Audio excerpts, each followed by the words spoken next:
La fe de la mujer Ciro-Fenicia. Levantándose de allí se fue a la región de Tiro y de Sidón. Y entrando en una casa, no quiso que nadie lo supiese, pero no pudo esconderse. Porque una mujer cuya hija tenía un espíritu inmundo, luego que oyó de él, vino y se postró a sus pies. La mujer era griega y Ciro-Fenicia de nacimiento, y le rogaba que echase fuera de su hija al demonio. Pero Jesús le dijo: deja primero que se sacien los hijos, porque no está bien tomar el pan de los hijos ni echarlo a los perrillos. Respondió ella y le dijo: sí, Señor, pero aún los perrillos debajo de la mesa comen de las migajas de los hijos.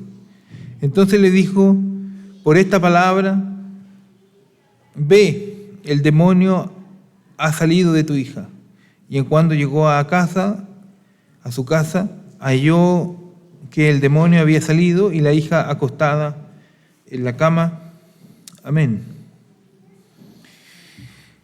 Hemos estado leyendo el capítulo 7, esta es la tercera predicación del capítulo 7 de Marcos, y el contexto es que los judíos se prestaron para que Jesús, en realidad querían reclamar a Jesús que lo que estaban haciendo sus discípulos eran cosas inmundas, no se lavaban las manos para comer. Y Jesús va a hablar sobre lo que contamina al hombre en el capítulo 7, que realmente lo que contamina es lo que está en el corazón, y por eso Jesús dice, no tiene que ver tanto con lo que uno come o lo que toca, lo que contamina, sino lo que está en el corazón. Y Marcos nos pone en contraste esta mujer Ciro-Fenicia, que era una mujer griega, ¿cierto?, de nacimiento de Ciro-Fenicia. El contexto griego era un contexto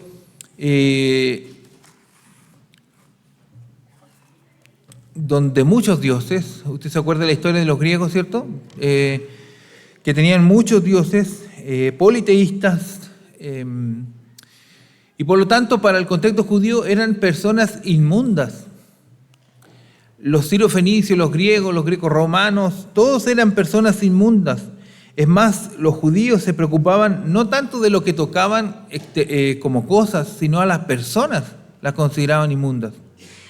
Por eso le pedían a los discípulos que sus discípulos se laven las manos, porque tocaban personas. Y Jesús, hermanos, aquí lo vemos transitar desde una región a otra. A este lugar Jesús se aparta porque la multitud lo persigue, había mucha gente que estaba detrás de él, y Jesús no es que andaba haciendo un viaje misionero, sino que se aparta. El texto dice que estaba como escondiéndose por la cantidad de gente que estaba siguiéndolo. Por eso dice que aún así no pudo esconderse, y esta mujer que estaba con una desesperación busca a Jesús. Y aquí nos muestra, ¿cierto?, el Evangelio de Marcos nos muestra algo un contraste, podríamos decir, entre una mujer que era considerada extranjera, era considerada, para los judíos ser extranjero era súper negativo, pero también considerada inmunda, una mujer que no tenía ninguna oportunidad, y encontramos también a estos judíos que teniendo todas las oportunidades con Jesús, no lo deseaban, es más, lo criticaban. Por eso Juan va a ser una mujer que considerada para el contexto religioso era lo peor, pero con mucha necesidad del Señor, y los que se consideraban lo mejor, los judíos, sin ninguna necesidad y rechazando a Jesús. Vemos una mujer con una búsqueda desesperada.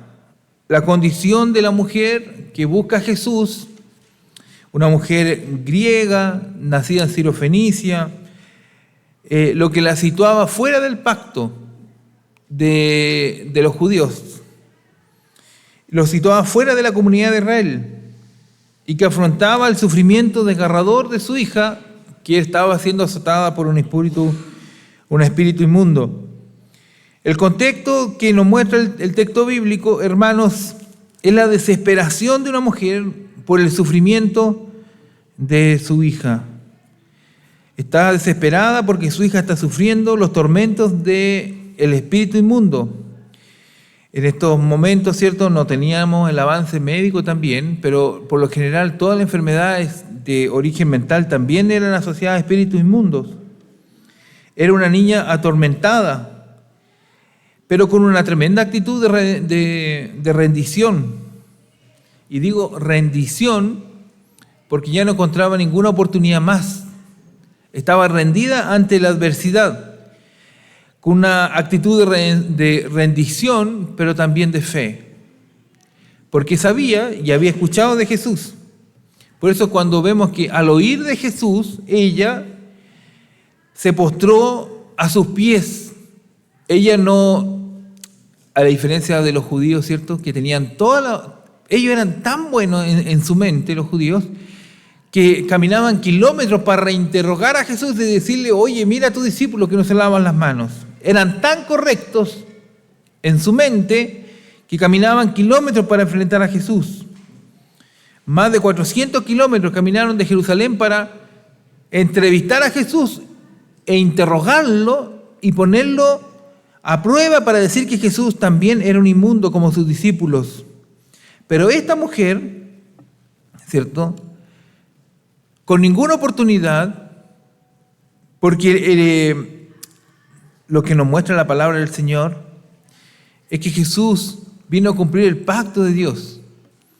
Cuando uno ve la palabra de Dios en el Antiguo Testamento, y Dios muestra un Dios que hizo un pacto con Israel, de que con ellos iba a formar una gran nación, pero lo que nos muestra la Biblia es que le rechazaron. No solamente lo rechazaron, lo torturaron, lo golpearon y lo crucificaron. Por eso Jesús viene a formar un nuevo pueblo, un pueblo donde están los necesitados, donde están los rendidos, los que están los desesperados, los que no tienen oportunidad, porque a los suyos vino, dice el texto bíblico, y los suyos no le recibieron. Por eso Jesús nos muestra esta súplica desesperada de esta mujer. La aflicción reflejaba dos cosas, ¿cierto? Ella se postra a los pies de Jesús, le rogaba. Hay una súplica desesperada por misericordia y que nos muestra el gran contraste, ¿cierto? Mientras los irreligiosos mofaban de estar limpios y rechazaban a Jesús, esta mujer en su condición extranjera, de como mujer pagana y considerada inmunda por la gente santa de ese momento, los que se consideraban buenos, busca refugio en Jesucristo. Y es el llamado del Señor, ¿cierto?, a la perseverancia, a la búsqueda continua en nuestra necesidad de buscar del Señor, buscar de Él en nuestros momentos de angustia. Alguien puede decir hoy día, yo estoy predicando por lo que le está pasando a la hermana Janet, pero ustedes saben que yo llevo predicando Marcos desde principio de año. Y Dios nos habla hoy, porque lo que está pasando hoy día, hermanos, con Carlitos, y vemos la oración desesperada de la hermana Janet y la oración de toda la iglesia, no es una oración que queda en el viento, es la oración de los hijos de Dios que están desesperados, que encontramos solo refugio en Él, que sabemos que la única esperanza que tenemos hoy día es Jesucristo y por eso oramos como hijos de Dios. Oramos porque sabemos que a pesar de que la enfermedad puede venir a todas las personas, ¿cierto?, que lo que está pasando no es un castigo de Dios porque las enfermedades llegan a todo el mundo, pero sabemos que Dios tiene aún en los peores las condiciones el control. Y como esta mujer sirofenicia que suplica desesperadamente, nuestra posición hoy día debe seguir siendo la humildad. Y la humildad y el reconocimiento de postrarnos delante de Dios para pedirle a Él en humildad y reconociéndonos que nosotros ninguno aquí es un santo inmaculado, sino que entre nuestras debilidades y nuestras flaquezas nos podemos acercar al Señor y decirle a Él que tenga misericordia. Hermanos, la Biblia nos muestra este tremendo contraste de la búsqueda desesperada de esta mujer y personas que no necesitan de Dios, porque encuentran que lo han solucionado todo. Hermanos, podemos tener todas las cosas aseguradas en nuestra vida.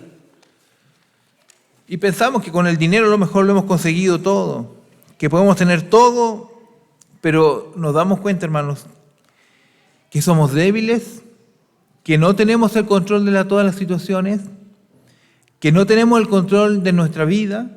Nos damos cuenta de que no somos capaces, hermanos, de controlar nada de lo que sucede en nuestra vida. Y que si hoy día estamos aquí sentados, es solo por la misericordia de Dios. Es solo la misericordia de Dios y solo la gracia de Él. Bueno, las palabras de Jesús que ponen a prueba la fe de esta mujer. Porque Dios nos llama, hermanos, y nos prueba nuestra fe. ¿Dónde hemos puesto nuestra fe? ¿La hemos puesto en nuestras capacidades, en nuestra intelectualidad? ¿Hemos puesto nuestra fe en nuestra fuerza? Hemos dicho, nosotros nada nos va a pasar, nada nos va a suceder. ¿Dónde hemos puesto nuestra esperanza? ¿Dónde hemos puesto nuestra fe? Aunque vemos una aparente dureza del Maestro, Jesús pone a prueba la fe. Muchas veces pensamos que Dios es duro con nosotros. ¿Por qué Dios permite estas cosas? Bueno, Dios prueba nuestra fe. Dice Colosenses capítulo 1, que Dios prueba nuestra fe para que dependamos de Él.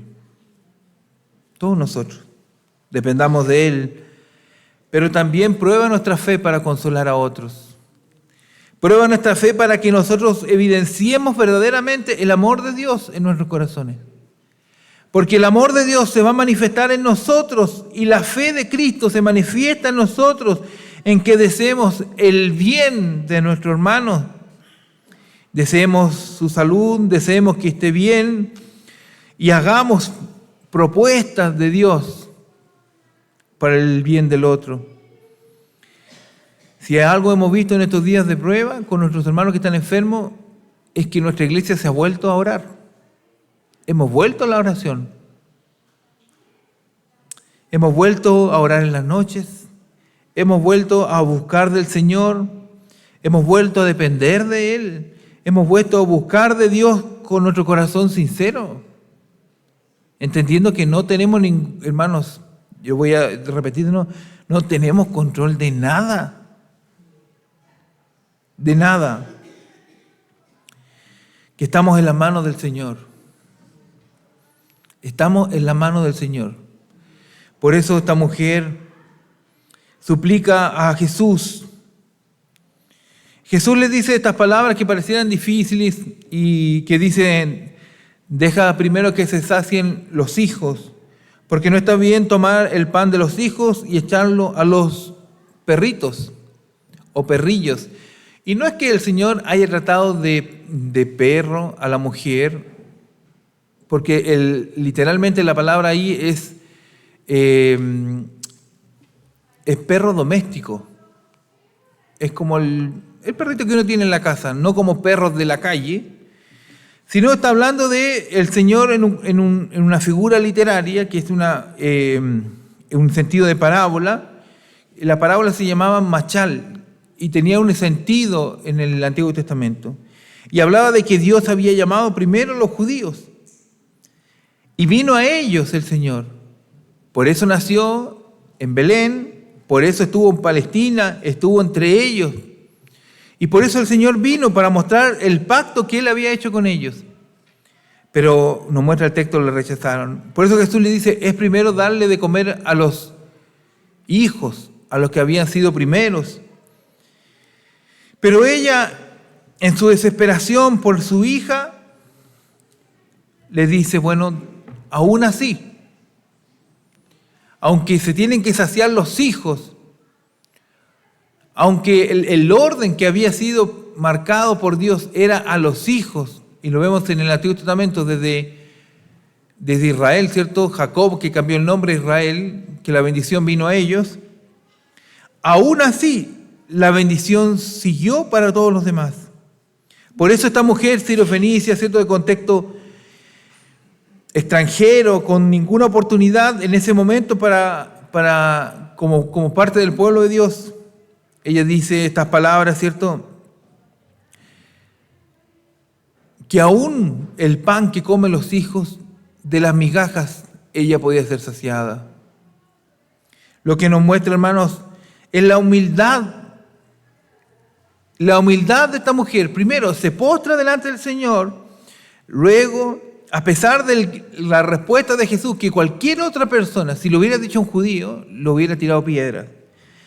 Pero la humildad de ella se demuestra que a pesar de la respuesta de Jesús y de todo el contexto judío que decía que la salvación era solo para ellos, ella espera una gracia de Dios, una migaja de Dios,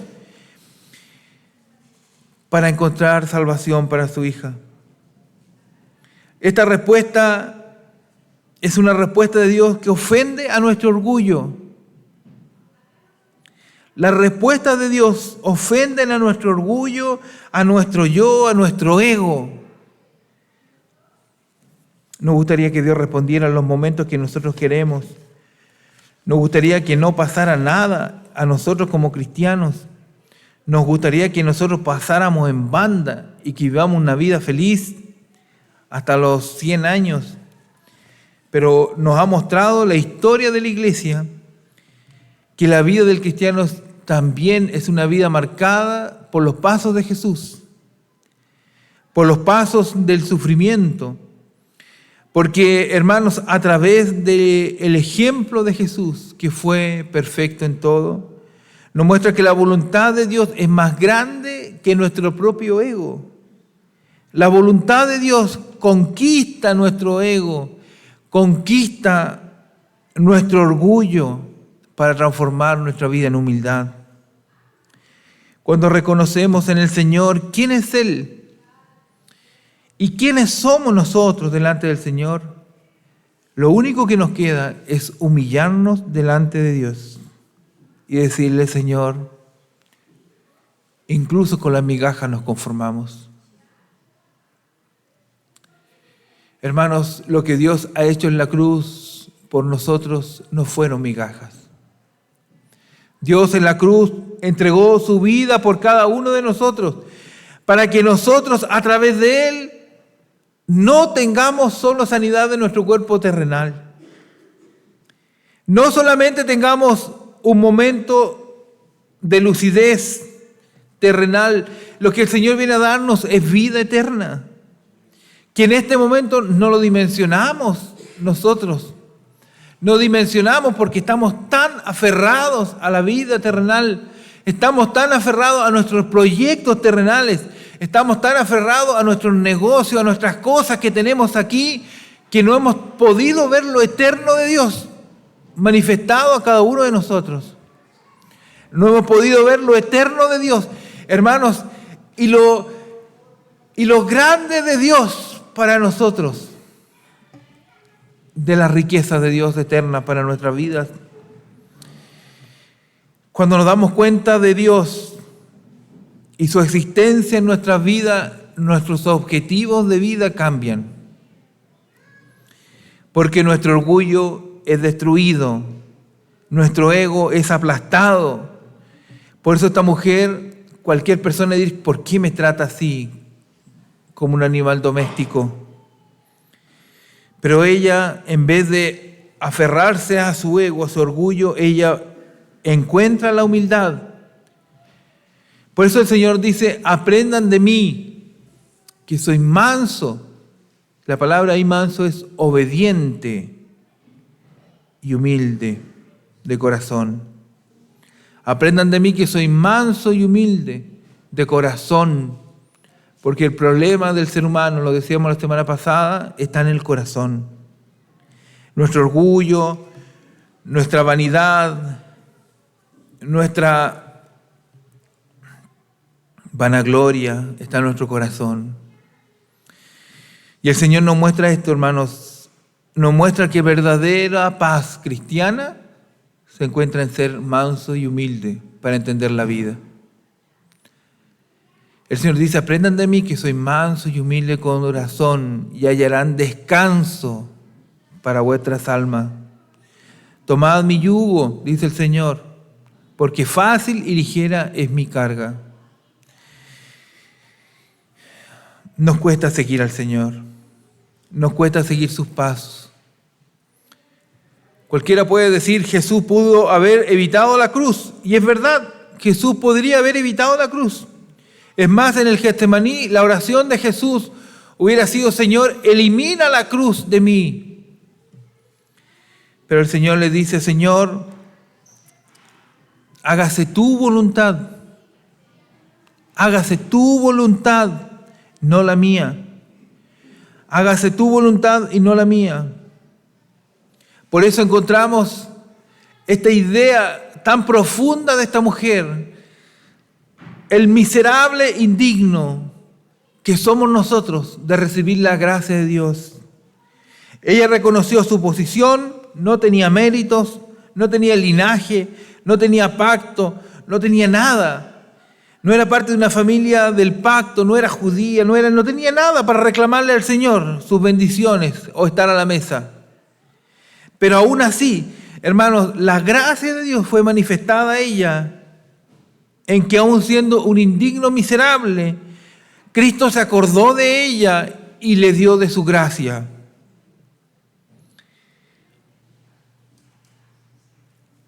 La gracia de Dios basta para librar una hija de las tinieblas. Hermanos, el apóstol Pablo le dice al Señor, he rogado por este aguijón en mi carne. Y el Señor le dice, bástate de mi gracia, porque cuando entendemos la gracia de Dios, entendemos el plan completo de Dios para nuestra vida. Entendemos el plan completo de Dios para nuestras vidas. Por eso el Señor nos muestra esto. Porque a pesar de estar en contra de todas las posibilidades, esta mujer sigue teniendo fe. Porque la fe no está cuando, hermanos, todas las cosas van bien. La fe no va cuando todo va viento en popa. La fe se desarrolla en nuestra vida cuando el viento viene en contra de nosotros. Cuando las olas están por avanzar y sucumbir nuestra barca. Por eso Jesús le dice, hombres de poca fe, a sus discípulos cuando ven la barca que ya se hunde. Porque a pesar, hermanos, de que Jesús estaba en la barca, ellos aún no creían en Él. ¿Cuántas veces nosotros, hermanos, a pesar de que vemos a Jesús obrando de distintas maneras en nuestras vidas, aún seguimos creyendo en nosotros mismos, en nuestras propias fuerzas? Esta mujer nos muestra una fe que asombra, Ella le dijo, el versículo 28, sí, Señor, es verdad. Pero aún los perrillos debajo de la mesa comen de la migaja de los hijos. Entonces le dijo Jesús, ¿cierto? Por esta palabra, por haber dicho estas palabras, sí, Señor. Es verdad. Sí, Señor. Sí, Señor. Nos cuesta decir a nosotros, Señor, es verdad. Señor, tú tienes el control de todo esto. Señor, yo no tengo ninguna oportunidad. Señor, yo no tengo ninguna fuerza humana. Como dice Isaías, cuando nuestras fuerzas se acaban es cuando Dios realmente pone las fuerzas de Él en nuestra vida. Pero qué difícil es reconocer que no tenemos fuerzas. Por esta palabra. ¿Cuál es esa palabra? Sí, Señor. Tú eres mi Señor. Tú eres la palabra en griego, ¿cierto? Y que nosotros usamos en el Antiguo Testamento, en hebreo, Adonai, el Señor de nuestra vida. Sí, Señor, tú tienes el control. Tú tienes el control de todas las situaciones que hoy día estamos viviendo.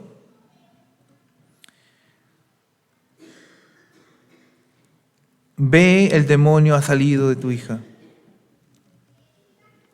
El Señor tiene el control de todas las situaciones que hoy día vivimos. ¿Qué nos queda, hermanos, a nosotros? En entender que estas migajas que muchas veces nosotros hemos recibido y que el mundo puede ver, ¿qué es eso de la iglesia? Que para el mundo pueden ser migajas, que para personas extrañas esto no tiene ningún significado. Para nosotros son un banquete, porque la naturaleza y el trasfondo de nuestras vidas nos requiere, hermanos, tener todo en control, sino que a pesar de las pruebas y las dificultades, entender que Dios sigue estando ahí, que Dios sigue estando ahí, a pesar de que lo veamos incierto, a pesar de que veamos un futuro incierto y oscuro. Sabemos que Dios sigue estando ahí, porque dice su palabra, aunque andemos en valle de sombra y de muerte, no temeremos mal alguno, porque dice el texto bíblico, tú estarás conmigo. Sabemos que el Señor está ahí. Sabemos que Dios está con Carlito hoy día. Sabemos que Dios está con Janet. Sabemos que Dios está con Marcos. Y yo lo veía ayer cuando hablábamos con Marcos. Yo le veía y Marcos me decía, ¿qué le vamos a pedir a Dios si Dios nos ha dado todo en la cruz? Son las palabras de que alguien que entiende todo el Evangelio. Hermanos, ¿qué le pediremos a Dios? Sino que haga su voluntad, que nos mire con misericordia. ¿Qué le pediremos a Dios? Que en su gracia y bondad escuche nuestras oraciones. Queridos hermanos, Dios nos prueba para que reconozcamos quién es Él.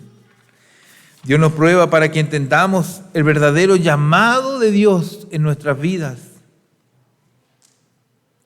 A reconocer que no merecemos nada. No, hermanos. No hemos sido tan buenos para recibir premios. No hemos sido tan buenos para tener reconocimientos humanos. Y aún así Dios ha sido misericordioso con nosotros. Aún así Dios ha sido tan bueno con nosotros que nos ha dado a su Hijo para que podamos tener esperanza. Aún así ha sido Dios tan bueno que nos ha dado su Espíritu Santo para alentarnos en medio de la dificultad. Para demostrarnos, hermanos, que el valor de Cristo es mucho más grande en nuestra vida. El llamado del Señor es a perseverar y a la humildad hoy día. Hermanos, ¿qué vamos a hacer? ¿Vamos a quedarnos tranquilos y esperando que sucedan las cosas que van a suceder? No. Tenemos que seguir perseverando, orando y diciéndole al Señor, ten misericordia. Señor, te pedimos por nuestros hermanos, a pesar de que la situación en pronósticos humanos son difíciles, pero sabemos que Dios tiene la última palabra en cada una de las cosas que nosotros le pidamos a Él. ¿Nos vamos a cansar de orar por nuestros hermanos? De ninguna manera. De ninguna manera nos vamos a cansar de orar. La Biblia lo muestra así. Si el Señor hubiera dicho, sí, yo tengo el control de todo, está bien, lo entendemos, Señor, sabemos que tú tienes control, pero el Señor nos dice también, pedid y se os dará, buscad y hallaréis, llamad en cuanto está cercano. El Señor nos llama, hermanos, a depender de Él, a seguir perseverando, a seguir siendo fieles a Dios, incluso hoy día, en medio de la prueba. A seguir confiando en el Señor y dependiendo de Él, solo de Él. Depender de Él y solo de Él, no de nuestra fuerza y nuestras capacidades. Pero también el Señor nos muestra a mostrar el amor de Cristo a través de la humildad, a través del deseo del bien de nuestros hermanos. El amor de Cristo por cada uno de nosotros. Señor, que se haga tu voluntad, no la nuestra, pero te seguimos pidiendo por nuestros hermanos. Señor, que nos aliente Cristo y nos aliente el corazón para seguir orando con fe, con fervor, no cansarnos de orar, no cansarnos de decirle al Señor: sabemos que tú tienes el control de todo, sabemos que tú hiciste los cielos y la tierra, sabemos que tú formaste a cada uno de tus hijos, pero sabemos también, Señor, que eres nuestro Padre y que escuchas nuestras oraciones y que estás con nosotros y que estás con tus hijos, Señor. Esta semana hemos estado dolidos por todas estas situaciones, hermanos, porque queremos a nuestros hermanos. Queremos a Carlito, queremos a la hermana Janet, queremos a Marco y queremos a Katy, queremos al hermano Mauricio y nos dolemos porque los queremos y oramos porque les queremos, porque así también se demuestra el amor cristiano. Hermanos, que en los momentos difíciles demostremos que les queremos y sigamos orando por ellos. Pero hoy día más que nunca, hermanos, reconozcamos quién es Jesús para nosotros. Oremos al Señor. Señor, en esta predicación hoy día un poco sentida por lo que están pasando nuestros hermanos, pero queremos decirte, Señor, que como Iglesia Bautista de la Roca nos humillamos delante de ti. Nos humillamos delante de ti, Señor, reconociendo que tú tienes el control de todas las cosas. Reconociendo, Señor, que dependemos 100% de ti. 100% de ti. Y por eso, Señor, hoy día vamos y seguimos orando por nuestros hermanos. Oramos por los hermanos que están aquí en este día, Señor. Por todas las necesidades que cada uno ha traído en este día. Por todas las, Señor, dificultades que están pasando en distintos ámbitos, pero también, Señor, para darte gracias, Señor, porque sabemos que tú tienes el control de todo. Sabemos, Señor, que como la mujer sirofenicia, solo una migaja, Señor.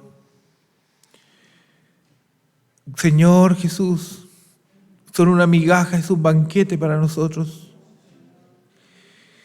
Te pedimos por Carlito, Señor. Te pedimos por Carlito que tú obres en él, Señor. Señor, como iglesia le queremos y queremos que esté bien en este momento, Señor. Queremos que tú le abraces con tu Santo Espíritu, que le abraces donde está el hospital, con todas esas máquinas, Señor, pero que pueda sentir la paz, la tranquilidad en su mentecita, de que tú estás obrando, así también por Janet, por su hermana que están allá juntas, que puedan sentir, Señor, desde acá también el abrazo tuyo, Señor, de que tú tienes el control, de que tú estás obrando ahí, Señor, de que tú vas a fortalecerle también a nuestra hermana. Bendícele, Señor, te rogamos, seguimos orando por ellos, por Marco, Señor, que el pronóstico es tan malo. Pero, Señor, no nos vamos a cansar de orar también por él. Por todos nuestros hermanos, Señor, no nos cansamos de orar por ellos, porque sabemos que tú eres un Dios poderoso y que no nos vas a dejar.